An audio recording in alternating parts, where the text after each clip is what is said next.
Ladies and gentlemen, professional wrestling fans, newcomers, old schoolers, worldwide enthusiasts, first timers, unknowns, let me talk to you. Did we just witness the greatest professional wrestling pay-per-view, top to bottom, in this industry's history? Was this the rebirth of that joy that we once knew as professional wrestling fans that might have been tossed to the wayside or just filled with contentment just cause for years, or just a fleeting moment? Or was this just one of those times where in a world full of chaos, corruption, uncertainty, depression, anxiety, anger, fear, and more, we truly found an outlet that for once,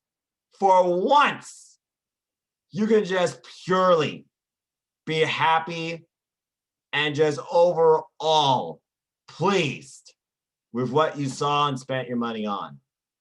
Was AEW Full Gear 2020 the pay-per-view of the year, of the decade, in the history of AEW, All Elite Wrestling, the greatest?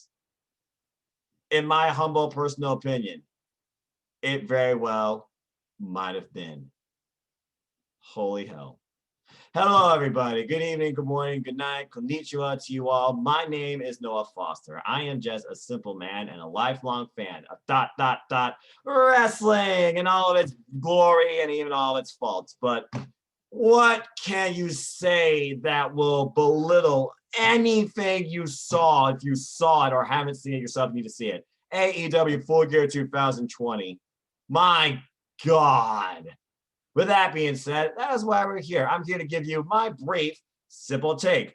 Because welcome once again to another edition of AEWSPARK Re-Ignited, as I bring to you my overall takeaways, brief reviews, moments, overall just casual thoughts of what I saw last night, Saturday night, BR Live app on AEW's Full Gear pay-per-view, including the buy-in, what I think is to come, and other events that are unfolding, as not only this pay-per-view gave us everything story-wise you've been waiting for, and that much more too, but we also got subtle preview for what's to come as soon as Wednesday Night Dynamite, as well as for other stuff too. I've jammed it on enough. I've introduced myself to you. I've given you my light thoughts. Let's go ahead and get right into it. So, and I probably should have grabbed a water too. Don't be surprised if I do that. First off, the buy-in. It started, of course, with the NWA Women's World Championship being showcased as the current champion, Serena Deeb. She took on Nikki's Up and fellow Slugger Valley, hey Allie, Allison Kay, Miss AK-47 from Detroit, Michigan. More to say there. And this was a very aggressive, competitive, back and forth match. Clearly, Allison Kay, she truly had the power game here, while Serena Deeb, she tried to use her counterintuitive wrestling to her advantage, trying to lock her in at the time, including going for the Serenity lock early on, but Kay, of course, she was able to outsmart her. As this match continued on, Kay demonstrated her dominance, big boot that dropped Deeb, got a nice near fall, wicked power bomb type maneuver, by the way, later on, almost like a pop-up power bomb. And then Kay hits Deeb again with a spine buster on that for a 2 count. Goes for her finisher, the AK-47, towards the end of the match. But Serena Deeb, being the aware veteran that she is, because she's done it all, she was able, of course, to roll out the ring off her own momentum, it seems, which, of course, prevented Allison Kay from picking up what I felt like at that moment could be the victory. As these two continue to just lock horns to each other, literally breaking into each other's faces with physical punches and forearms, testing each other's wills, NJPW style exchange, it seemed for a moment. Deeb got the better of Allison Kay, worked over her knee, and finally locked in the Serenity lock to make Allison Kay tap out. As now a free agent, because she's no longer with the NWA, I thought Allison Kay had a very impressive showing in her first ever AEW debut, and I certainly hope it won't be the last that we see of her on this product, like so many other promising talents we've seen across Dark and have showcase matches on Dynamite that we remember. When I think about Allison Kay and Serena Deeb, this is the definition of what the NWA stands for. Pure, throwback, traditional, powerful, respected professional wrestling for the women. But we weren't then there because a ghost of D's past that she recently beat on those primetime specials. And for those of you that missed in WA Power, I highly encourage you. Production issues galore. Yes, I'm aware. Just deal with Fight TV. Google it if you have to. Watch the primetime specials. Look at the matches that Nick Goldis has had. Look at the matches Thunder Rosa has had. Look at the matches that the Pope has had. Look at this opening tournament that we got going on right now, too. I certainly have, and I know my good friend Cindy D does, too. Anyway, Thunder Rosa, she did come out afterwards to basically, I think, subtly confront the champion, her challenger, when she was champion. And bottom line, I think Thunder Rosa wants a rematch. So whether or not it happens on the NWA side or whether or not it happens on the Dynamite side of AEW, it really is interesting seeing how much AEW and NWA, from a women's division standpoint especially, are seeming to bridge that idea of companies working together, growing off one another. And with Serena D being a fully signed AEW talent as the NWA Women's Champion, it really does open doors for so many opportunities and so many people. Kind of sad I didn't see Camille, for example, on the show, but I digress. That still might come because I know I want to see Camille vs. Thunder Rosa. Regardless, I am looking very forward to this rematch. I hope Tony Khan makes it official, and I appreciate Billy Corgan and Tony Khan working together, giving us these great showcase match opportunities too. And this was just the buy-in to introduce you to what you could get if you bought the pay-per-view. I thought they were off to an incredible start. And again, as a fan, I respect women in wrestling for freaking wrestling. You don't need to be some flashy model, some freaking cutout that could be the company's ideal image, okay? You just have to show why you love wrestling and you prove why you are the better professional wrestler and why you deserve, in this case, to hold that NWA World Women's Championship with so much history, lineage to it as well. Now that Serena Deeb has a face in the middle too, it truly is hers. And Serena Deeb, you talk about a reigniting of a passionate professional wrestler's career and love for the sport and what you can do with it, as we heard from the post-media scrum that I also watched too. Kudos to Serena Deeb. I hope she continues moving forward. I hope this boosts the AEW women's division and the outlook of the NWA women's division as well. I'm just waiting for Camille. That's all I got to say about that. Great opener, or pre-show, buy-in opener, whatever you want to call it. Now, let's go into the official pay-per-view. Love the aesthetics, love the video introduction. Of course, we got Pyro, big time feel, biggest audience to date, live attendance wise for AEW, over 1,000+ people, over 20% capacity, I think they said. And of course, major star power at ringside with the whole heels versus faces dynamic. The faces overfilled at ringside with many of the great prospects we've seen from AEW Dark and more. And we go right into our opening bout, which is actually, surprised me, the booking of this card. We had the AEW World Championship Single Elimination Tournament Finals between, I'm not going to read off that resume because that would take forever. Just know that he has been involved with North Carolina as the, I'm just going to say, Kenny Omega. He took on Hangman Adam Page. But here's the other thing that really adds to the aesthetic for those that didn't watch Dynamite.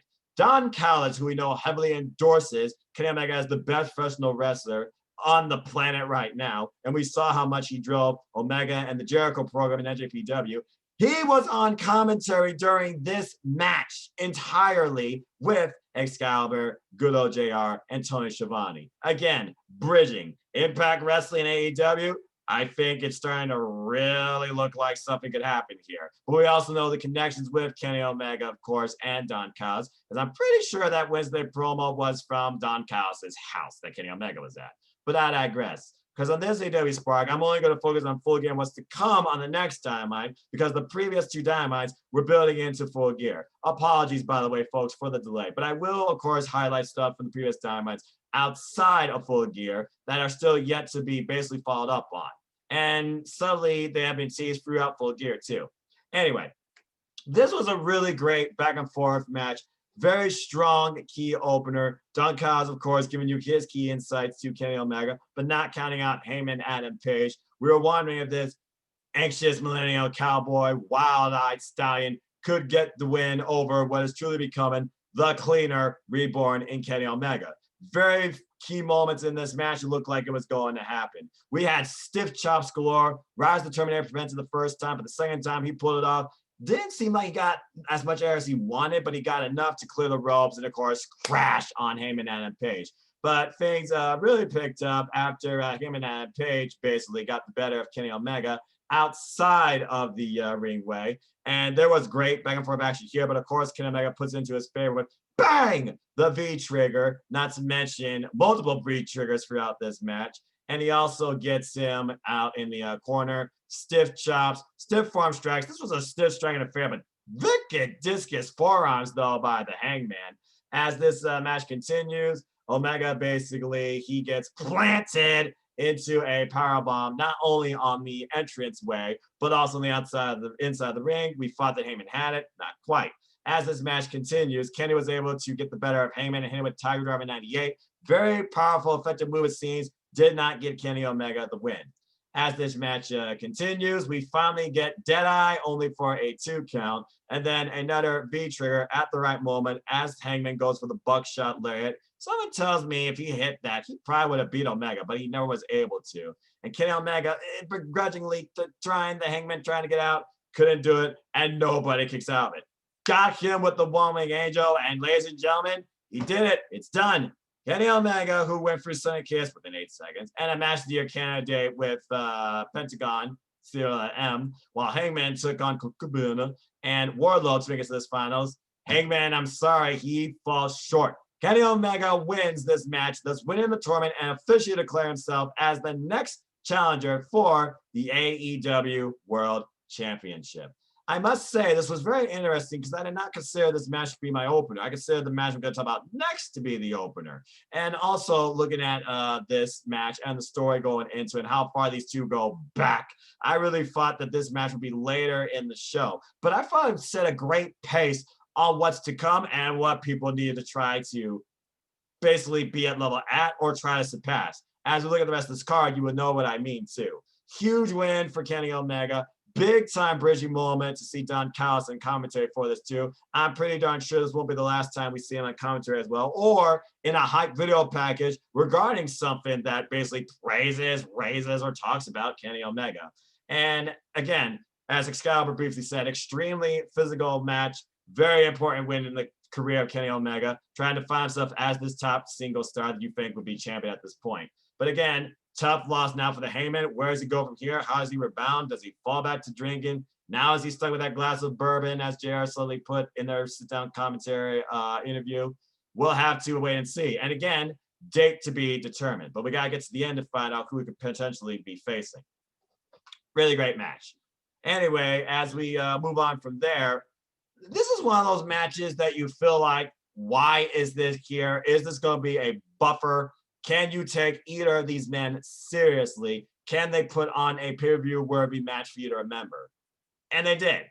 As freshly squeezed Orange Cassidy took on Dark Order number 4, John Silver. This match was very interesting to me, and I find myself more so laughing at it, but also enjoying it when it picked up from a wrestling standpoint. Immediately out of the gate, John Silver is not going to deal with Orange Cassidy's games, as Orange Cassidy was going, of course, put the hands in the pocket after John Silver flexed. John Silver's like, no, don't you do it, don't you do it, don't you do it. But Orange Cassidy did do it. And then, of course, we got the subtle, strongest, dangerous kicks in the game that just drove John Silver up a freaking wall. And, of course, JR is just saying, he's channeling Bugsy McGraw, because literally, as this match started going, Orange Cassidy goes for the swinging DDT, but then John Silver demonstrates his power, gets the better of Orange Cassidy, and literally at this point has Orange Cassidy on the mat. And this is the first time I think I've ever seen this in wrestling. Rips the man's pockets clean off his pants. You would think that defeats Orange Cassidy's greatest strength. Well, not quite. As this match continued, we just had a quickened pace, it seems, as Orange Cassidy started to go into that other gear and started to try. But then John Silver gorilla pressed him and then built him twice into the next time zone, it seemed, with that throw. John Silver is very underappreciated, I think, or misunderstood when it comes to this guy's strength. Bloody freaking impressive. Anyway, as he plants Orange Cassidy with the spin doctor, the crazy airplane spin, not F10, not F5, not F4, though I think that would be funny. He gets near fall off that, and literally shouts out basically to Mr. Broidley, who he calls his best friend, his biggest mentor, with his own attempted discus lariat. But Orange moves out of the way, and eventually, as this match progresses, after Orange gets off a tornado DDT, starts to build some momentum, great back and forth action. In the end, Orange Cassidy did get the win as he blasted him basically with the beach breaker after the Orange Crush Superman punch. And at the end of this match, Orange Cassidy stood tall and beat John Silver after John Silver basically got involved in shenanigans on Dynamite, and then basically John Silver got taken out in the main event too, and the six-man tag on Dynamite. I feel like for now, things are done between the Dark Order and Orange Cassidy, but I wouldn't say they're put to rest. Really interesting match though, great pay-per-view singles debut for Mr. John Silver, who I believe now this probably was his first singles match outside of Dark. And again, I think he's highly underrated. And I thought that he and Orange Cassidy had a great match. There was a great balance of change as far as storytelling goes and pace from the original match. Fast-paced, physical, counterintuitive, it seemed. Comical, because again, it's Orange Cassidy. At the end of it, of course, the best friends come out to congratulate their pal Orange Cassidy. And of course, you got to give the people what they want. So they embrace, of course, in a hug. All I gotta say is this. To both. That was a great match. Congratulations to Orange Cassidy. As far as where it goes from here, I have no idea. But we also know that the best friends right now are feuding with Miro and Kip, and I'm sure we'll talk more about that later. Definitely. After Trent and Miro had a hell of a singles match this past Wednesday on Dynamite. But I digress. Anyway, we move on from there, and in case you're wondering, I'm only going to focus on the matches right now, besides the inside vignettes and interviews that highlight what's to come this Wednesday, because I feel like it's better to talk about that overall versus just in and out of this show. But I do like the fact this pay-per-view did focus on also what we can build up towards next without taking anything away. Brilliant. But also, I don't remember the spots too. I'm just going off my head and the brief notes I have. So next we go into a match that seems to have been literally waiting to finally reach its complete saga conclusion since AEW was a thing. Fyter Fest, 20-minute draw. Homecoming, Cody wins, Darby's pissed. TNT Championship inaugural tournament. Cody just beats freaking Darby Allin by the skin of his teeth with an amateur crucifix wrestling counter maneuver rope to a coffin drop. And now it finally comes ahead here as number 4. And you had to imagine for the last time. Darby Allin takes on Cody for the TNT Championship this time, officially, as Cody comes out with the entire Nightmare family, including the recently added Lee Johnson and Gun Club, Austin and Billy Gunn. Congratulations to all 3 of them. We have, of course, the entrance galore with Darby Allin coming out as well from his car. And you all saw the video vignette from Wednesday. Basically, he says he's going to run over Cody and he can be the face of this company. Though Cody thinks that Darby thinks he can't be the face, or they never don't want to be the face, he says you couldn't be more dead wrong. But Cody calls himself the Ace and calls this title the Ace title. Well, he definitely lived up to the name, and there's a reason why this shirt is hung up, and it's not just because of Cody. But boy, did everybody do the work this show, and I'll continue talking about that in a moment. Anyway, Darby Allin and Cody, TNT title match. Right out of the gate, Cody had a plan. He began working the arm of Darby Allin because Darby Allin's elusiveness and grappling capability with the Stun Dog Millionaire and the counterintuitiveness, it could be hindered, it could be slowed down. He knew he had to ground this ever elusive opponent. And while I felt confident throughout that he could beat him, as this match progressed, you could tell he was getting more and more frustrated that he couldn't put away Darby Allin, as Darby Allin wouldn't be put away. By the way, hell of an entrance by Darby Allin with that car and another Darby driving the car. I have no idea who that was. And then scanning off, of course, to the ring. Anyway, as this match went down the line, Darby Allin was able to counter Cody's amateur wrestling background and offense a number of times. Though there were many moments where it looked like Darby Allin, he was going to be forced to tap out, but only his legs basically saved him. Things really picked up, though, where we had a 2 count following a Yoshi Tonic. Some people would call that a Code Red, not quite. Again, that's a Dustin thing, and it's a different execution. It was the first time we really thought that Darby Allin was going to win this match.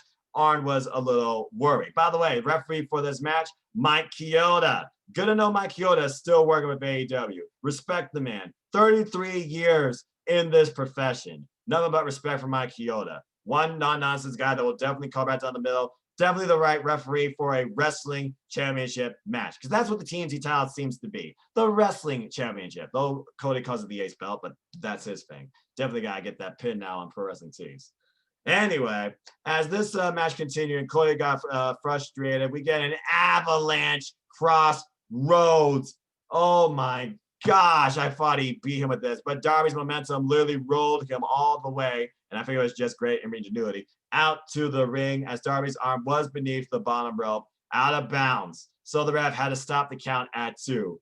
Thank goodness Mike Chioda actually saw that. I did not want this match to end under one of two ways. A draw, because again, TNT title match for 20 minutes, or some controversial ending that the ref didn't see this, my shoulder was up, blah, blah, blah. Anyway, as this match continues, he goes for the disaster kick, but Darby Allin, of course, counters that into the Last Supper, which is a hybrid submission, into a pinning combination, but Cody just gets the shoulder out and kicks out. We get a stunner and then the coffin drop, which definitely seemed to have been hindered based on the work over Darby Allin's arm throughout this entire match by Cody, which allowed Cody to kick out at 2, I think. If it wasn't for the fact that Darby had a moment that he couldn't capitalize after the coffin drop to go immediately for the pinfall, I think Darby would have won at this moment. As this match continues, basically, we had a counter for counter moves. And this was after, by the way, Cody at one point was about to use the weight belt, but Mike Chioda denied that. And then basically, in that verbal exchange, Darby used the weight belt to trip Cody into another near fall. Arn sweating at ringside because he could tell that Arn was not liking what Cody was doing, according to that play card. Anyway, as we go towards the end of this match, it just comes down to amateur wrestling, counter for counter, pinning rope attempts. But Darby gets the final say in the roll-up of Cody and wins. And Darby Allin is now officially our new TNT champion. And why Arn can't believe it and Cody can't believe it, Cody literally takes the belt, kneels before Darby. Darby couldn't believe it because for a moment he didn't even realize what the hell happened, and literally hands off the belt to Darby Allin. You talk about going full circle, man. When these two started before this was even a thing, before AEW Dynamite was a thing, as AEW was just starting, and we go all the way now to here, over a year in the making for Darby Allin to literally be not only solely signed and endorsed by Cody, but basically pushed to that next echelon in this company through Cody. Unbelievable match. What an incredible moment. Until it was spoiled, of course, by Team Taz. After the fans were chanting, "You deserve it. Enough of this BS. You make me barf, blah, blah, blah. Take your corporate bleep stuff to the back." And then the Machine, Brian Cage, and Absolute Ricky Starks try to obliterate these two, especially Darby Allin, as Darby Allin's arm was literally already hindered in the door of the car as we go all the way to the back as Cody tries to fight off Team Taz. Looks like Ricky Starks, Brian Cage were going to break the man's arm. Thankfully, Will Hobbs came into play for the save, as Taz has been waiting for Will Hobbs to give him an answer if he's going to join Team Taz or not. And it looks like, I think it's safe to say, he's not going to do that. This whole thing between Team Taz, Cody now probably involved, but especially Darby Allin and Will Hobbs, it's just getting started. It is far from over. But the bottom line is this, regarding the fact he was still laid out on the vehicle. He still had the title. He's still the champion. Congratulations to Darby Allin. As far as what's next for Cody, because he can't challenge for the world title per that stipulation from last year's Full Gear, we will have to wait and see. But definitely, he is growing his family, and he's continued to show why he is the most hard-working, driven person, it seems, in this entire company, including the fact he's added now 15 pounds to basically classify himself as a heavyweight. So, will we get an immediate rematch between him and Darby Allin? Who will now challenge Darby Allin first? Will we renew hostilities, and will Darby Allin first defend us against Ricky Starks? Will Hobbs and Brian Cage renew their rivalry, and will they go after each other with maybe the FTW title on the line? Or are we going to start maybe some sort of tag team warfare with Darby Allin, Will Hobbs versus Brian Cage and Ricky Starks? And how does Cody and Taz play into this? Do Cody and Taz get into a verbal tirade with each other? That'd be an interesting war of words. Again, we're just going to have to wait and see. But the bottom line is this. Darby Allin, he did it. He deserves it. And he's only going to go up from here. This does not hurt Cody at all. This just further solidifies why Cody is one of the best professional wrestlers right now and one of the most passionate men for the business. Congratulations. What an incredible match. Congrats to the new champion. Well done by both men. But I'm sure Arn's going to have a lot to say about this too. And I can only imagine how Arn feels about Cody's performance as well. Because Arn is no nonsense. He tells you like it is. That's why Cody respects him. That's why he is the coach. We'll have to wait for the next coach's corner, I'm sure. But all I know is this. Congrats to Darby and Cody. Thank you. All right. Now we move on from there and we go into a backstage segment as we find QT Marshall and Dustin Rhodes basically as they hype up their upcoming tag match this week on Dynamite. And yes, I am coming from you Sunday night, approximately, good Lord, time. What time is it? I think it's 10 p.m. Eastern Standard Time because I was doing our podcast in previous to Jeopardy. By the way, rest in peace to Alex Trebek. So many great legends in entertainment and wrestling lost this year. And I'll talk more about that type of stuff later. Anyway, we go backstage. We find an interview segment with Dasha as we find the Natural Nightmares, QT and Dustin Rhodes. And Dustin basically sending a warning out primarily to the Butcher that you do not want to start a fight with me. It certainly is something special when Dustin Rhodes has a single match on Dynamite. I will say that they're actually some of the most viewed count matches on Dynamite because of Dustin's name and his legacy and what he brings to the ring. Definitely one of my all-time greatest heroes in professional wrestling. An absolute honor to meet him this year in January. But anyway, he basically says that now this tag match with the Natural Nightmares that wronged him and QT, especially the bunny wronging QT. Yeah, Allie. Hey, I warned you. It looks like now it's going to be a bunkhouse match. I have no idea what that's going to entail. I gotta imagine it's gonna be chaotic. Weapons might be involved. Maybe anything goes. Maybe it won't be literally at the ring. Maybe it'll be literally at a bunkhouse, like somewhere in the middle of a field. What the hell are we about to see? This sounds like an old school WCW thing that's just falling right now off my memory as I am tired and my voice is shot, as you can tell. But bottom line is this. The Natural Nightmares, they are defending their position in the top 5 towards maybe challenging for those tag team titles. And Eddie Kingston's family, Butcher and Blade, now with Bunny, they want to dethrone the Natural Nightmares from that spot and surpass them. And Butcher and Blade have become one of my favorite, most improved tag teams in all of AEW. One of my favorite teams to watch their physicality perform too, as I see it several times on Dark especially. So I'm curious where this match will go and how Allie will come into play too, because I know QT and Allie are not done with each other as far as a war of words, though Allie apparently did max out all QT's credit cards. Okay, I'm just going to say this right now. Why would a man allow a woman access to their financial well-being? I mean, I don't know anything about couples or relationships because I'm never involved in that pursuit, nor have I looked at that. But QT, get real, dude. Come on, man. How can you be so foolish? You gotta be kicking yourself in the ass for that. And Dustin warned you. But I also warned you too, because I know Allie. I know the character. Never trust the bunny. Shout out to Hoodwink. So I'm curious how this all falls out, and we'll see how this falls out, hopefully, on Wednesday. Anyway, back to the show. On AEW Full Gear, we continue action now with the main part of the women's division, as we have Nyla Rose taking on Hikaru Shida. And by the way, Vicky Rose in Nyla Rose's corner for the AEW Women's Championship. And this was an interesting match, considering what people figure about the women's division and also what you figure about these two going one-on-one with each other. Because it's like a different story. By the way, shout out to Kel. You are magnificent when it comes to gear making.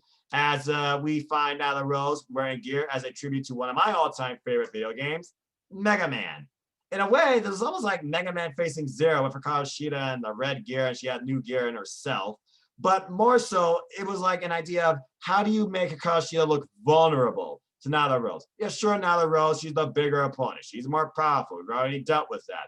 But Hikaru Shida has beaten her in the past. She beat her for the title back at Double or Nothing. And truth be told, maybe it did involve some candlesticks, some wild outrage shenanigans, because it was, you know, all over the place, no disqualification. This was a pure straight-up wrestling match. But we saw how much Vicky Guerrero came into play towards the story of this match, literally getting behind Aubrey Edwards' back, who was the referee, getting the back of Shida, hitting her in the back of her leg. And this became the story. Hikaru Shida's leg and knee that she focuses all of her major offense on, and her finisher as well.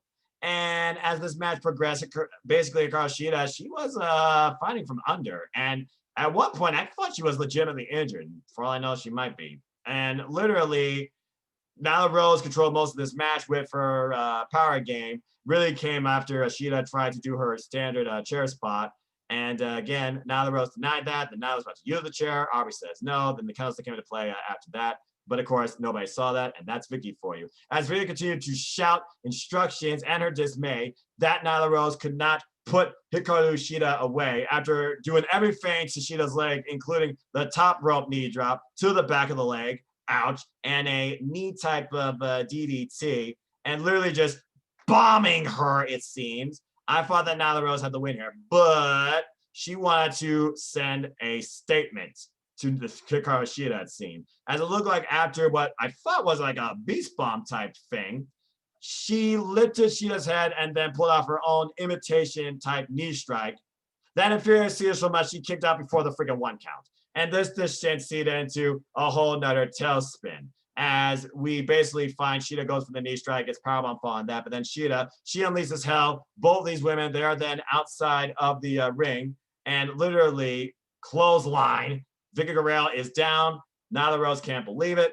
Shida takes advantage of that, following that on Nyla Rose, and literally hits a Falcon Arrow. We think she's done the deal, but Nyla Rose kicks out. And then literally we get a knee. Oh no, she lets her out. Now Shida feels confident and in control. Oh, by the way, there was a ridiculous diving drop kick to Nyla Rose on the entranceway too. That looked nasty, but kudos to how Nyla took it. Bottom line is this: the match ended not 1, not 2, not 3, but 4 knee strikes to put down the so-called native beast. And Hikaru Shida retained her AEW Women's Championship. 1, 2, 3. So here's what I like about this match, why some might call it a buffer, and of course have their criticisms about the AEW Women's Division. It was a different story. It made, for the first time, I feel like during Shida's run, Shida looked vulnerable. You want your champion to be tested. You want to sell the challenger. You really want to make each match feel different. And with Vicky's presence, influence, and voice, it definitely felt like that to a degree. And I must say that I really enjoyed this match. But again, Hikaru Shida, she's like the Kenny Omega, it seems, of the women's division on a whole nother level. Got it done in the end, but she was in a straight up fight. This was not just a wrestling match. She was in a fight. And she's going to be feeling this one for a while. As Hikaru Shida, of course, leaves, Vicky Guerrero is, of course, just despondent to the point she has literally read Nyla Rose the riot act and then slaps her. And I'm like, uh-oh. All this time, we got Nyla Rose, this cocky, over the top, powerful heel. And now it seems like she's in a questionable, maybe to the fans now, or trying to be showcased like that, sympathetic state. What does Nyla Rose do now? Does she tolerate what Vicky Guerrero just did? Does she continue to follow Vicky Guerrero's lead, who I feel like was leading this the whole time? Does she go baby face and turns on Vicky? Does Vicky put her managerial duties into somebody else? Because sure as hell wouldn't be the first time she did that. And what does Nyla Rose do now to get back up to challenge the champion again? Because now with this loss, you got to imagine that affects her going forward, rankings or not. And I think about the rest of the division that could challenge Hikaru Shida. Chris Statlander, still injured. Shauna may come back. Shauna versus Shida would be a very interesting match. Abaddon, injured, but one of the ones that definitely affected Shida the most psychologically. We have the recent new up-and-coming talent that has signed. Red Velvet has potential, but it looks like she's doing something now with Brandy Rose. And might I add, side plug, Red Velvet will be taken on with Brandy Rose in her corner after Brandy got tirade by Vicky Guerrero after Nyla Rose destroyed Red Velvet. I'm curious if that will pick up too also on Wednesday. But anyway, this Wednesday, it'll be Red Velvet versus Ty Conti. Brandy in Red Velvet corner. Anna Jay in Ty Conti's corner. Can Ty Conti work her way up and maybe use Ty also to maybe garner herself a championship opportunity as well? Who else will be involved that we see maybe from Dark to step up to the champion? I'm still waiting for Kylan King personally. That'd be one I definitely would love to see. Surprised she's still not signed. By the way, again, one of my favorite all-time independent wrestlers I've seen. Thank you for AEW Dark. The showcase of independent wrestling, celebration, and opportunity. And that's all you need to know about Dark. Of course, as always, I shed some light on Dark because I respect AEW Dark and what they do. But if I were talking about Dark, I'd be here all night. Anyway, but again, I also think about Big Swole, who had an opportunity. She did kick out the Falcon Arrow as well, but she didn't also beat the champ. Penelope Ford had the incredible match at Fighter Fest against the champion. Definitely probably my most impressive title bout that Hikaru Shida has had during her run. I will say that. So at this point, there's only one thing left. I think it's finally time to pull the trigger. I think they gotta finally start building towards who I think truly can be the next AEW World Women's Champion. And that's Dr. Britt Baker, DMD. Now, how they go about building that, we'll have to wait and see. But I know Serena Deeb, she also talked about maybe facing Hikaru Shida, which we also have yet to see. And maybe even for that title, maybe title for title, as we keep bridging this idea of the NWA and AEW. The bottom line is this. The NXT Women's Division was not built in 1 year. The Impact Wrestling Division today was not built in 1 year. It took several years. It took patience. It took focus. It took dedication. And AEW is going to do what they can, I feel, especially now, to bring more of a focal point to their women's division, as Tony Khan did discuss how important that is. Of course, the AEW Women's Championship being the top focus. But the NWA influence with this division has certainly helped raise its game with Thunder Rosa involved. And also, let's not just sleep on the fact we still have Ivelisse and Diamante heavily involved in dark and tag matches. Would not mind seeing one of these two face the champ again, maybe for the title, like Diamante did, for example. Maybe Thunder Rosa, Ivelisse, and Diamante, they form a faction. I can talk to y'all all night about what I think can come from the AEW Women's Division, but the bottom line I want to push is this. Support it. Be patient with it. It will get better. I truly believe it. And Hikaru Shida is a great champion. They just need to dedicate more time to it. And I get it. There's only so much time. There's only so much you can do with the talent. But again, don't try to be something you're not. Don't try to copy others. I don't feel AEW does that. And don't compare this to others too, because I know people do that, because that's why I named those companies. I'm curious to see what they do going forward this year with the women's division. Again, we are just 1 year in AEW Dynamite. Let's see what happens. A lot of promising women's talent has been showcased on Dark. We'll see if they become part of the division, and we'll see who comes back to this division too over time. First one I gotta imagine will be Shauna, because Bia's doing something else. But I digress. And that's my little tirade on people's perspective of the AEW Women's Division and the criticism of their way of showcasing women's wrestling. That's all I have to say about that. Congratulations, Cena. Nyla Rose, hell of an effort. Good luck in whatever is next for you. All right. Now we go from there to the dream match people have been waiting for decades, it seems. As we thought the greatest tag team in the world was the Young Bucks until this team hit the scene and basically have changed everyone's perspective on that. And people have been clamoring for it, and it finally came to be. Was this potentially the greatest tag team match of all time? Possibly. When you think about two teams, opposite styles, so much respect for tag team wrestling, the then and the now, and what tag team wrestling truly can be forevermore in the future, just from what these two teams did here. Let's go ahead and talk about the Young Bucks versus FTR. Holy hell. That, my friends, was tag team wrestling. Respect. Anyway, we also knew coming into this, the Young Bucks were not going in 100%, but they're also going in all or nothing. If they lost here, they would never get a chance to challenge for these titles again, as long as they exist in AEW. Now, how that affected people's taste going into this match, I don't know. But again, it did seem like they bombed themselves in the corner also. Anyway, we first find the champs coming in, and we also know Matt's not 100%, as JR slowly put it, because Matt apparently is working with a constantly tearing ACL, MCL, some sort of thing like that. I'm not a doctor. FTR come in with very unique gear as it highlights their reigns as tag team champions and their impact on tag team divisions across other companies, including but not limited to NXT, Raw, SmackDown, and of course what they're doing now, AEW. Thank you, by the way, to Interstate Kyle Kyle Prescott, I think it was, for sharing that with us as well. I thought that was a nice touch. Very interesting gear. FTR is tag team wrestling for life. As this match starts to get underway, and by the way, Tully Blanchard was also banned from ringside, was trying to fight it, apparently couldn't find a lawyer. Maybe he didn't hire smart Mark Sterling, I don't know. As this match got underway, we already knew that the Young Bucks were not going into this 100%. I told you I was going to have to get a water. And it really was a handicap at first, as FTR had the early going. As Dax basically wanted to take advantage of Matt on the outside, we then get a moment of a handicap that could be worked on from FTR, as literally Dax sends his hand straight into the steel ring post.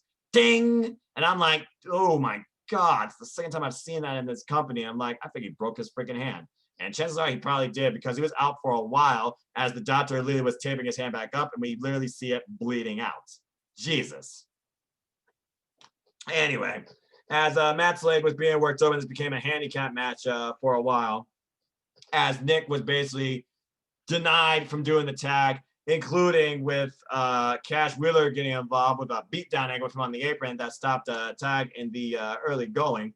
We literally finally get a tag into Nick after Matt lifts his knees just to get out of the way of a splash attempt, it seemed. And Nick with the hot tag, he basically was a one-man wrecking crew, taking both guys out to the outside of the ring, super kick, in between the ropes, moonsault from the apron to the floor, running bulldog into DDT as well. Combination as Tony Schiavone was putting on, he's taking out two men at once. As this match continues, though, it truly showed us how much tag team wrestling really drives these two and what they want to bring to it. This was a love story to tag team wrestling, as we had so many homages here. The Hart Foundation, we had the Steiner brothers, we had the Hardys, we had, of course, the Midnight Express, which FTR heavily are influenced by, including their movesets with the Midnight Express. We had freaking DIY meeting in the middle. Shall I continue? And callbacks galore to all the great matches, including, if you might remember, NXT TakeOver Toronto 1, where DIY, of course, locked both men to dual submissions. The Young Bucks at this point locked both of FTR into submissions. We thought we were going to get tap out here, but again, the knee of Matt would not hold up as it was getting attacked. He was finding a way to attack it. And of course, Dax was able to get out the attempted submission hold. And also, I forgot, the Dudley Boys, as we also got a team, a 3D. Twist of Fate, Swanton combination, incredible tag team wrestling continuity by FTR, working on all fronts. This is just unfreaking believable. Literally, though, we then, following this, they nearly get destroyed with a BTE trigger, but Cash, like a bat out of hell, he comes out and breaks the pin. We thought they were done here. There was at least 6 or 7 times that I thought that freaking Young Bucks or FTR could have won this match. And I love that when wrestling gives me that suspension of disbelief in what you think the winner could be. I said it going into this period when I was watching it. Most of these matches, not all of them, they could have gone either way. And a lot of them literally gave you that presentation and that idea. Anyway, as this match continues down the line, the FTR was just getting sick and tired of the freaking Young Bucks. As they try to go for the best muscle driver, they prevent it by literally one of them being powerbomb through a freaking table. And then literally we find Matt with an exposed boot, cast up ankle now, literally being attacked by FTR, who we thought at this point they were going to destroy it. And then we got an inverted figure for a leg lock and then an ankle lock for a good measure. We thought he's going to tap out here, but Nick does break the submission with a 450 splash. How the hell is this man standing? Following that, Cash Wheeler, he super kicked Nick. How about that? Who has a super kick party now? Sending him out to the floor. Then Cash gives Matt 2-finger salute after doing the whole 2 sweep and super kicks Matt in the face. And then we think that, okay, he's just going to cover him, right? Because what does FTR stand for? Because FTR is the complete opposite contrast in styles, right, to the Young Bucks. No. When the hell did you ever think you would see Cash Wheeler go for a flip, springboard 450 splash, and executes it perfectly, but ends up in a crash as Matt does get moved out of the way, and then with the exposed cast up ankle super kick by Matt to freaking Cash to pin him. And ladies and gentlemen, you thought they were going to be your inaugural champs. They put over Private Party in the inaugural tag team tournament. Finally, they freaking did it. The Young Bucks are your new AEW World Tag Team Champions. I could not be more happy, despite the fact that I wish they could put more into the story. They put everything they could that could have been in the story just in this match alone. That went near 25 minutes, I think. Absolutely incredible homage to everything we love in the art that may have seemed slept on for a while in some places. That is tag team wrestling. Presentations of respect to everything of the past with outlooks of the present. and unlimited possibilities now for the future. Now that the Young Bucks are finally tag champions, and folks, we got the dream match. Was it worth it? Did it exceed expectations? Did it deliver? Check, check, check. Unbelievably beautiful balance of tag team brilliance. Honestly, probably the best tag team match I have ever seen. And that's saying something, because that, to me, that match surpassed AEW Revolution. While Revolution was more of a personal story within the Elite, falling apart, it seems, this was more so tag team wrestling. What will its identity be? Can the Young Bucks ever be the AEW Tag Team Champions? They did it. They put it all on themselves, and they made it happen. But they damn sure did not easily get it. Top guys, bravo. As Kenny Omega comes out to the ring and embraces the Young Bucks on finally doing it, because again, they are friends, it seems, for life, the Elite. Too sweet. Literally, we find him and Page in the tunnel with a drink, watching on from afar. You honestly gotta wonder, is Hangman Adam Page ever gonna be with the Elite again? What does Hangman Adam Page do from here? Kenny Omega moves forward to challenge for the world title.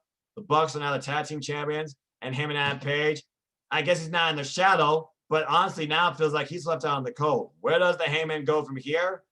I honestly don't know. Does maybe now have TR and they go after a vulnerable Hangman now, sober-wise, it seems. What is the future of Hangman Adam Page? And honestly, this. And who's forming this? Because right now you just got three with Tully, because I guess Sean Spears technically is not part of it, it seems. There's a whole story there. And by the way, I hope Scorpio Sky's okay, because Sean Spears' Scorpio Sky was suspended for now due to him being exposed to someone that I guess was COVID positive. Scorpio Sky doing what he needed to do in the name of quarantine and safety. We'll have to wait and see when that match comes. But my God, that is an unbelievable homage to everything we love about tag team wrestling and some of the greats. No stupid enhanced graphics, enhanced audio, piped in nonsense. It was just these tag team wrestlers relying on each other to bring you the best tag team match possible while fighting it out for the goal that their lives depended on it. Because honestly, for all four, it felt like it was that. This, honestly, in my opinion, it could have closed the show. And with matches like this, tag team championship matches can definitely be a main event of a pay-per-view. Will it happen in AEW? Only time will tell. But my God, that was amazing. As Excalibur said, instant classic. That's one we need to watch again. Tony Schiavone says, some matches, though, you wonder, do you need to see it again? I feel like this one we do. But when, you tell me, I can't tell you. And Jim Ross says, it's a PWG reunion. Jim Ross is on a very good point, by the way. Stayed very focused into what was going on in the matches. No solo jobs and no real botches. People are really hard, I think, on commentary sometimes when it comes to JR. But again, the man, he is passionate about this. He loves what he's doing in AEW, and he loves professional wrestling. You gotta respect and love it. My God, though, this match, it better get 5 stars, because I damn sure would give it that. My God. Anyway, as we go to a change of pace now, we go to the Elite Deletion. As we go to the Hardy compound in North Carolina, as we have Sammy Guevara driving up in all things, a golf cart, to take on Brooklyn Matt Hardy, because that's what it was. And literally, he comes in, and the very first thing we find is the drone. And literally, the drone says, you're a to come here. Of course, we already know how that is. We get the Soul hologram spot. And then off to the side, we find Sammy Guevara in the golf cart, seeing a giant monster truck that says Straight Check on the side. How interesting. Drove in by one Broken Matt, who then runs over it. Sammy gets out of it. And he basically says, now that is a squash job. But Sammy Guevara, he of course is long out of the way of it and grabs a trash can, as this match basically was a Falls Count Anywhere match. And it was just that. We have trash can ran into a tree trunk, then fall on that, and then super kick Matt on his front lawn as Rebby looks on. And it's my house now. Daddy's home, as Sammy says. He says he owns Matt. He says he owns the Hardy compound. Anyway, Matt, of course, he bounces back, bludgeoning Sammy with some strikes of his own, rights and lefts exchanges, And then Matt Hardy really yells, "You asked for this." This was the only time we got this either. As this match continues, we then go out somewhere in the compound to find a wrestling ring set up. Because, of course, believe it or not, the referee from Dark, he was involved in this as the official. So technically, this is an official match. There was no like music or goofy, like, effects besides the drone thing. And we even had subtle commentary. So it was being treated like a real match, believe it or not. Anyway, this match continues. Both these men are just waylaying each other in the middle of the ring. Classic standard wrestling style. Matt, of course, he hits the side effect. Sammy kicks out. And then we get table into play because, Hardy's, why not? But Hardy powerbombs Sammy for the table. And before Hardy could capitalize, inner circle, proud and powerful, Santana and Ortiz, they come into play. And it's now a 3-8-on-1 assault as Sammy Guevara basically gets the better of Matt Hardy for the time being. Until Matt Hardy grabs a walkie-talkie, and you can only imagine who he's talking to, right? Who else but the guys that love to do shots, shots, shots. Private Party. Private Party then come into play, and literally this turns into 3-on-3 warfare. Or so I thought, as Matt and Sammy continued their hostilities, with Matt first grabbing up all things, good Lord almighty, a giant Roman candle, and we have the firework blitz galore flying over the ring, where not only Sammy ducking, but Proud and Powerful and Private Party too. Sammy eventually gets out of the ring, gets his own Roman candle. We have a Roman candle shoot-off standoff between these two. But it looks like as this match continues and we just find these two go off into the wild, Matt Hardy does get the better of Sammy with his. I figure at one point he almost put him on fire. And of course, Sammy is now rolling around the mud. Sammy is very vulnerable. At this point, Matt tries to finish off Sammy, but out of nowhere, someone else comes to help Sammy. Of all the people to show up during this, let alone this pay-per-view in any facet, you would never, ever, I think, say this name, Gangrel, fighting on Sammy's behalf.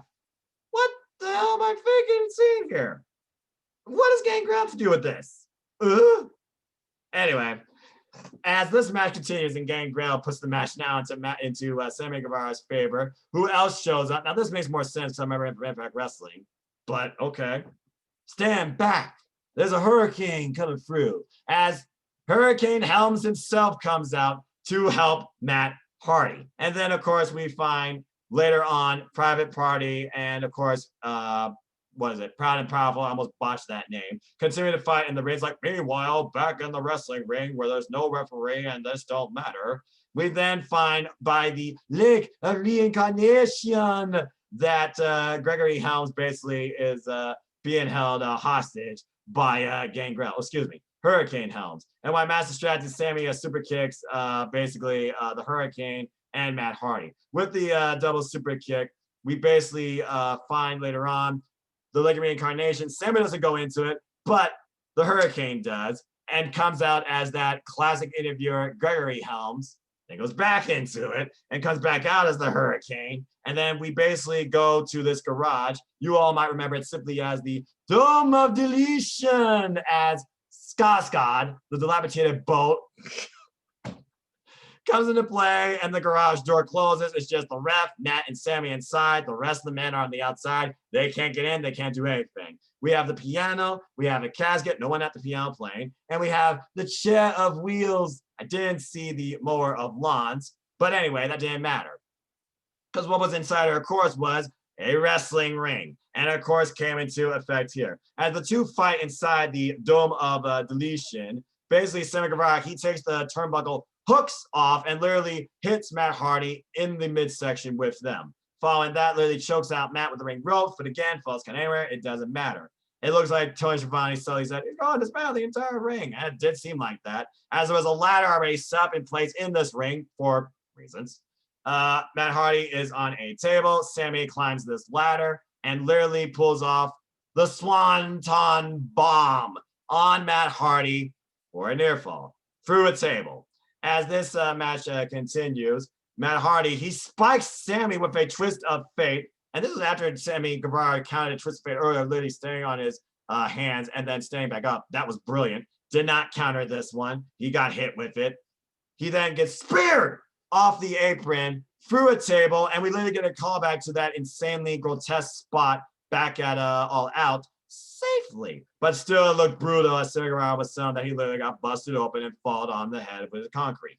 As this match continued, Sammy Guevara continues to get worked over by Matt Hardy, and literally says busted over. Then Matt Hardy, another callback, chair, gimmick this time, straight in the face of Sammy Guevara. Now Sammy is concussed, contused, and basically out cold. But you think that would be enough for him to just go for the pinfall? No, it wasn't. Because what does Matt Hardy decide to do? As he says, "You made me into what I am." He ends this and ends Sammy, it seems, once and for all, with not 2 chairs, but 1 chair in concrete. The concerto that rearranges Sammy's brains, it seems, and then finally goes for the fall and wins this Elite Deletion presentation. 1, 2, 3. It's over. This bloodline, this blood feud, excuse me, with Sammy Guevara and Matt Hardy. It's finally over. And to further add that it's over, we then find Private Party finds their way into the Dome of Deletion with a trash can. And they literally, well, they take out the trash. They dump Sammy into it, they lock it shut, and they roll it out on wheels as Proud and Powerful and Gangrel are nowhere to be found. And literally, they put this into the back of a pickup truck. And the very last thing we've been waiting for, that I've been waiting for, anytime when it comes to Hardy Compound, you know we got to see this guy. Finally saw him as Matt Hardy basically says, "It's over. Senor Benjamin, take him away." And we go inside the truck and find Senor Benjamin driving off with one now deleted, I would say, Sammy Guevara. As we go slowly back inside the Dome of Deletion and find Reby playing the piano and classifying Sammy as obsolete. Obsolete! As Private Party, Matt Hardy, Reby, and basically, I think Hurricane all stand together. Roman candles going off behind them. And we hear, "Wonderful!" as this finally concludes. And commentary is like, I don't know what the hell I just witnessed. And there you go. That was broken brilliance. So here's the way I see it. Matt Hardy thinks now he can finally move on.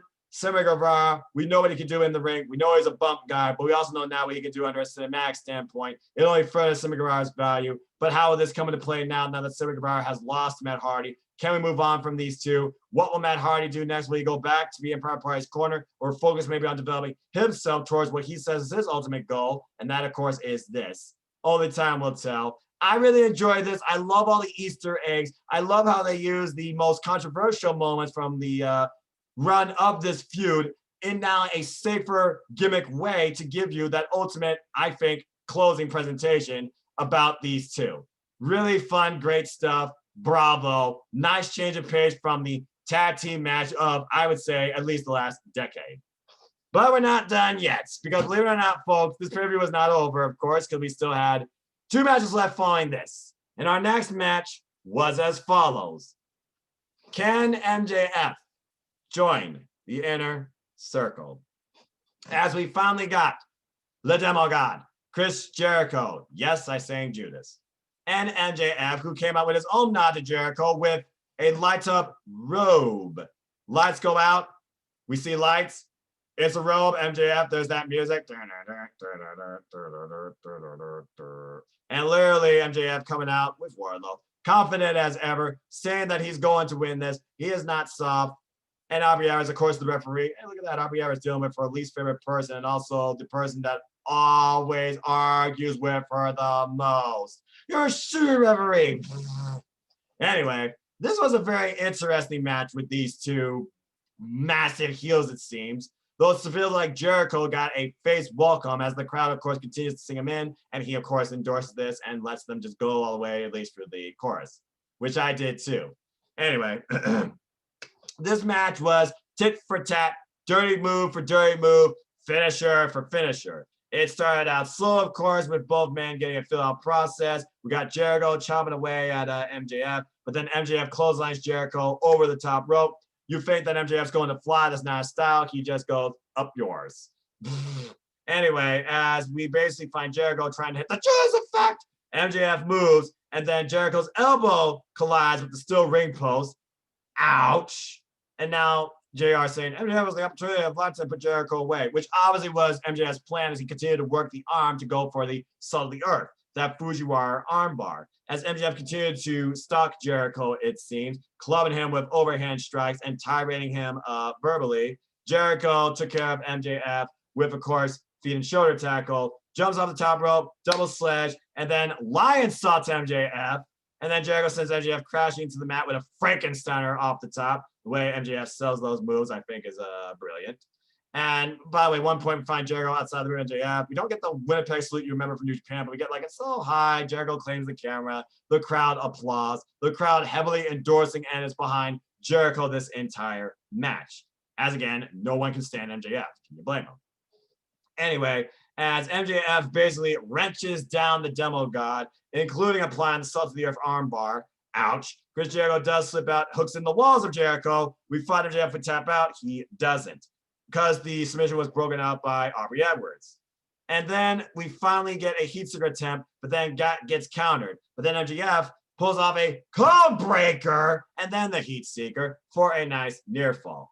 As Chris Jericho once again goes for the Judas effect, countering that into his own code breaker, it seems, and counting the Salt of the Earth armbar. This was after, by the way, MJF did a wicked double stomp to Jericho's arm, the arm he uses for the Judas effect, I might add. Things got a little bit hectic as MJF fell back on what he said during that town hall meeting. I suggest you all go watch that segment. He would do anything to win. So basically, he just did that. As Wardlow comes to play, hands off the ring behind the rest back. We thought we'd get the 42K punch. No, Jericho ducks it. Then Hager off camera side throws the bat to Chris Jericho. And we got a standoff now, both these men with their both primary foreign weapon. MJF, though, we always wanted what JR said. Can either of these men outsmart each other? They continue to fail at it. Well, MJF did it. Eddie Guerrero type tactics. The double bird, the fall down. Aubrey turns around, finds Jericho with the bat. Wonders if Jericho did hit him with the bat. But again, Jericho's arguing with Aubrey as Aubrey tries to get the bat away. And literally out of nowhere, MJF with a roll-up, handful of tights, and MJF beats Jericho and is now officially welcomed in by him, reluctantly, with Jake Hager looking on, to the inner circle.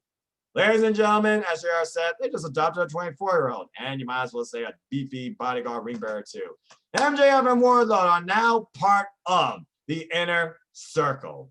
Good Lord Almighty, what freaking madness, craziness, and utter hilarity is to come with these segments as MJF holds the ropes for Chris Jericho. They both embrace, and we hear the inner circle music.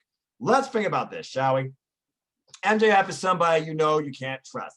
MJF is always going to look out for himself. MJF suddenly put over during the red carpet special. He believes with the inner circle at his helm, that will lead him to more championship gold. He doesn't talk about them. He talks about himself. He even talks on behalf of Wardlow. There's no doubt going to be, I feel like, a change in leadership now where we look like if Jericho's going to become the sympathetic babyface. And how does Sammy come into play here now that he's gone from the Ultimate Edition? Excuse me. Is Sammy Guevara going to be happy about this? Is he going to challenge MJF like, if I beat you, you're out of the inner circle? Is Sammy Guevara going to be always the one that's suspicious of MJF's true actions? Is there going to be like some underlying investigative type weird noir type angles where Sammy tries to convince Chris Jericho, I'm telling you, man, this is a bad idea, this is bad news?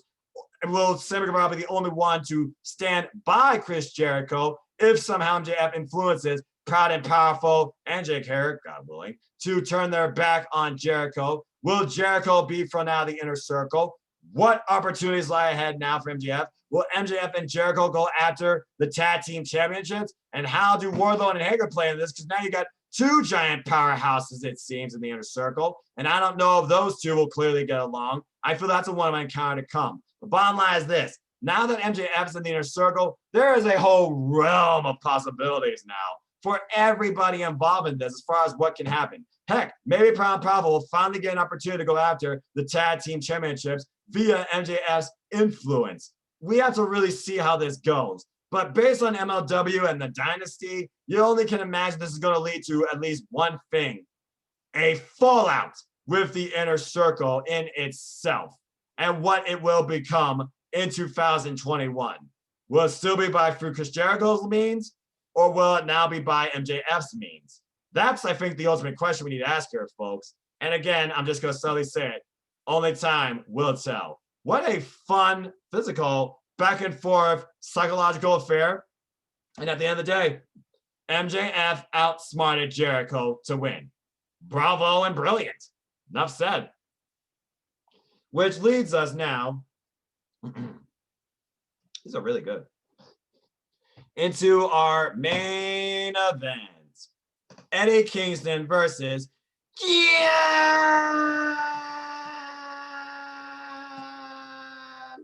Moxley.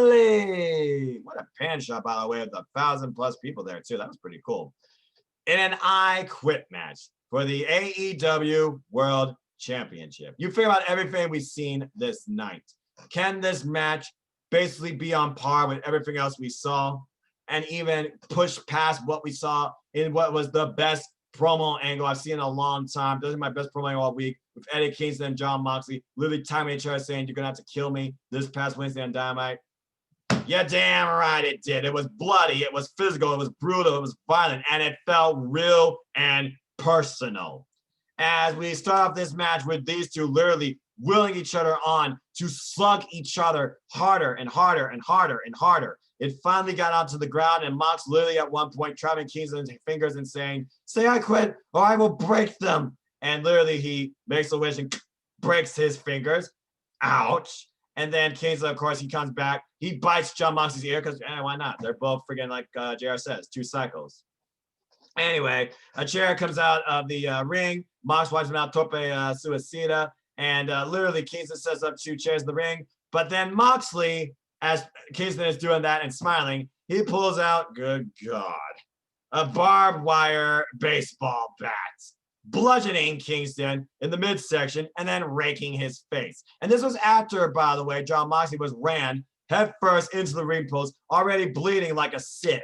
Now both men are bleeding and bloodied and bludgeoned, and we still don't have a man saying, I quit. As Kingston continues the offense here, he goes all out, mad dog, it seems, throttling Moxley, starting to choke him, but not to the point that he doesn't sleep, because again, you can't win like that. But just so he's aware. And then, what the hell is this man made of? Kingston literally put his own body into this, causing further injury to himself at one point, literally taking barbed wire off the bat, wrapping it around his hand, just to punch Moxley in the face with it. What in the bloody hell is wrong with you? And then a spinning back fist. Then the double wrist lock is applied as Moxley literally bites Kingston to escape this hold. What the hell are these two made of? Tony Devine saying, what the hell are we watching? A lot of flesh being torn in this match. Hey, you're telling me. Anyway, as 2 steel chairs were then set up in the ring, and it looks like we're going to get a suplex spot, Moxley then counters it and literally gets suplexed to the chairs himself. I'm pretty sure those chairs were not gimmick. That one chair he hit directly with his back had like no real give to it. What in the hell? Literally could have broke the man's back. As this match continues, though, we then find Kingston, though, basically getting a bag of goodies, it seems. And based on Pash, we usually know what this means. It was a bag of everyone's favorite little toy of destruction to make somebody a human pincushion. Thumbtacks. Thousands and thousands of tacks as they're spread out of the ring. Eddie Kingston basically trying to destroy Jon Moxley, who, by the ad right now, has exposed back while Kingston came out kind of in covered gear. A tribute, by the way, to some of his heroes that he lost, including Sweeney and, of course, Tracy Smothers. Rest in peace, good soul. Anyway, as this match continues, both men are going counter for counter, but Moxley then counters Kingston's moves with a ridiculous lariat that drops him where he stands. Both men are down.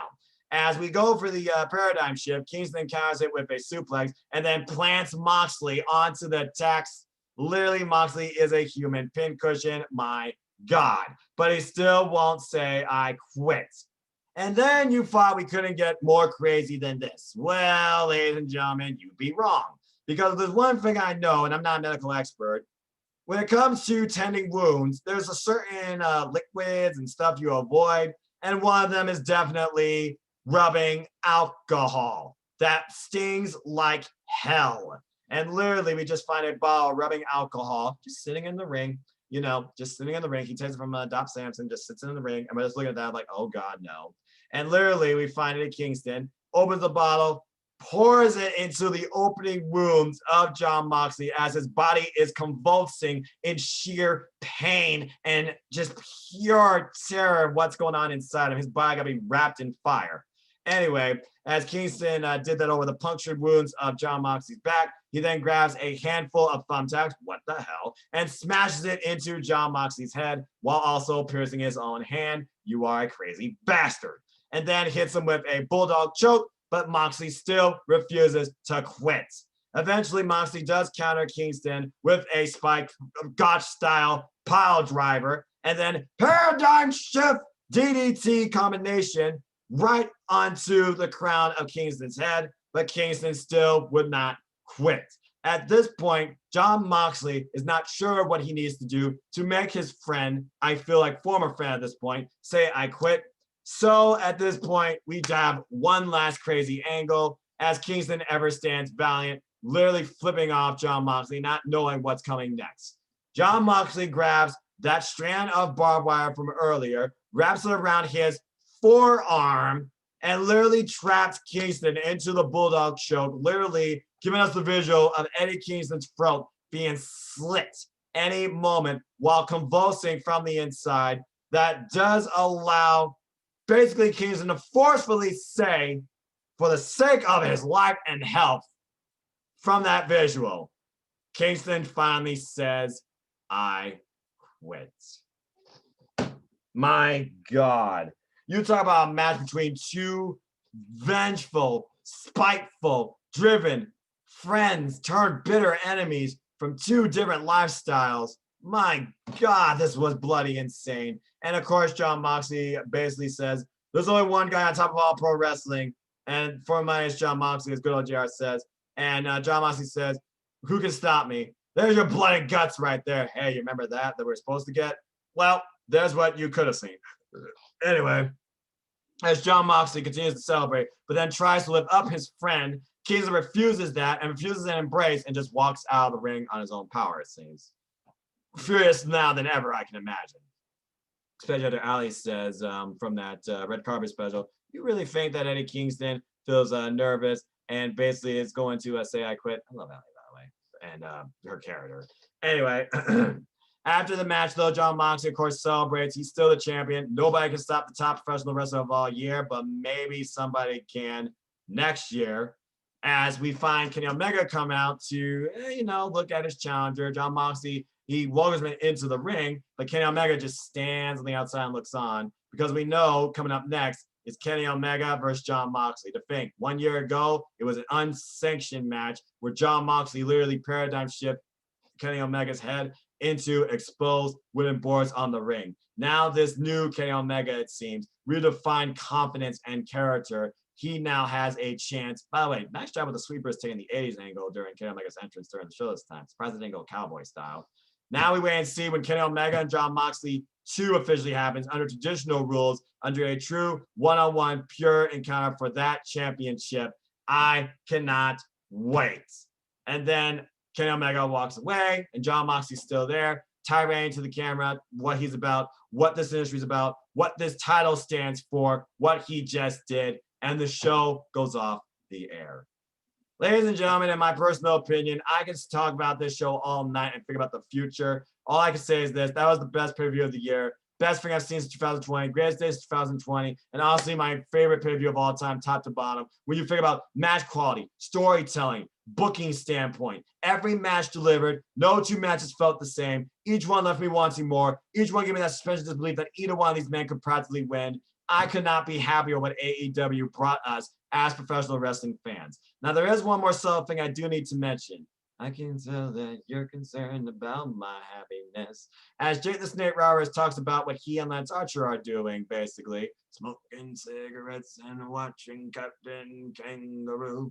Looks like, again, biblical type principles of Armageddon coming. Lance Archer, he'll be watching the match closely. You know Lance Archer wants Jon Moxley, but he also wants the AEW World title. Jake is just going to let Lance do his thing, as Lance has been destroying people on Dark. We really get to see more of a poetic limerick type side of Lance too. You can tell Jake is rubbing off Lance Archer as well, because his promo game has massively improved. But you gotta be aware that we know Lance Archer He's waiting, and he's not done with Jon Moxley by any means. And he definitely is going after Eddie Kingston's family, where basically everybody dies. But also, you got to figure out when Pac's going to come back too and has unfinished business, I'm sure, with Moxley, and has business he needs to pursue with Eddie Kingston as well. There are so many things to think about right now when it comes to AEW, the direction of all its divisions, and the next challenges for the titles, it seems. And whether or not we'll ever see FTR versus Young Bucks again this soon, and how Matt Jackson's ankle's holding up too. The bottom line is this. This pay-per-view was worth every damn penny, left me wanting more, and I cannot wait for AEW Revolution next year, February 27th, as we now look at just Dynamite and apparently theme shows according to TortoCon, including a show called Beach Break, how interesting, in January, as well as, I imagine, some sort of Christmas special, winter type special, and other November type specials to come. We got special Dynamites to come still this year, ladies and gentlemen, so don't let up your AEW watching yet. I certainly won't. With that being said, we know this Wednesday we got Ty Conti with Andre in her corner versus Red Velvet with Brandy Rose in her corner. Definitely got to be considering that's going to turn into a 2-on-2 tag match based on, Brandy and Anna Jay's feelings for one another. As again, she is the Queen Slayer. Anna Jay, please slay Brandy. That's all I got to say. We also got, of course, bunkhouse match, whatever that means. Natural Nightmares versus Butcher and Blade with the bunny. Yay, Allie. And I'm just going to say I want Butcher and Blade to win because I want them to push forward. And then we also got what I think is going to be match of the night. You loved it the first time. They're doing it again. Rey Fenix and Pentagon. Again. Dos. One-on-one. Uno y uno. It is going to be very interesting. Now, there's much more I can say and talk about regarding Dynamite, AEW, what if it's come to, but I think that's enough for the night as I dedicate this episode of Spark just to what we saw from Full Gear and what I think is to come to. So until next time, I think I would just bid you all adieu. You want to know more about me? Know this. I am just a simple man and a lifelong fan of ... wrestling. Professional wrestling too. Much more than sports entertainment, but I still watch that too. So follow me, Instagram, Twitter, PlayStation, YouTube. Just look up nfoster1916. Also, follow my Twitch now, nfoster191625. Casual streams for now. Streams will pick up later on when the holiday comes around. I promise you. As always, you know what I'm about. Support NoDQ, WrestleJoy, For the Win Productions, Jeff Meacham Network, Greg Cherry Brand, Team All Elite. The list goes on and on. As always, support my wrestling folks. That's what it's about for me, especially, and should be about for all as independent wrestling fans, because that's at the heart of it too, where it all starts. And as always, I like to close. Support wrestling outlets big and small, and let's keep growing this incredible, diverse, unique, elite, authentic, unscripted, unrestricted wrestling community together. Simple as that. With that being said, thank you so much for tuning in. I appreciate all of you. And again, thank you, AEW. Please like, share, subscribe, comment, tell a friend. Hit the bell notice videos on this channel. Hit the subscribe button, help me keep growing this channel. Congratulations and thank you to all of you that have been with me on this fun YouTube creation journey. It's not living anytime soon. Shout out to all 170 of you. Until next time, and congrats to Sung and Lex going perfect in the predictions I hosted for AEW. I can't wait to pick this up again next year with their next pay-per-view. The quarterly pay-per-view model works so incredible, and this was just their best show to date. Knocked everything out of the park, and definitely recovered from the hindrances of the last show too. With that being said, remember, take care and enjoy life. Tomorrow's never guaranteed. Treasure your families. Enjoy wrestling. Shout out to my AEW family on Twitter for all things wrestling. And please, wear a mask. Take this seriously. Cover your face and nose. Protect those around you. We're in this together. We're almost through this. We will prevail no matter what other struggles are to pursue or losses to. And again, rest in peace, Alex Trebek and Tracy Smothers, just to name a couple. I will just see you all next time on the next video. Positive vibes. Goodbye and have a good night. And thank you again, everybody, for tuning in. Simple as that.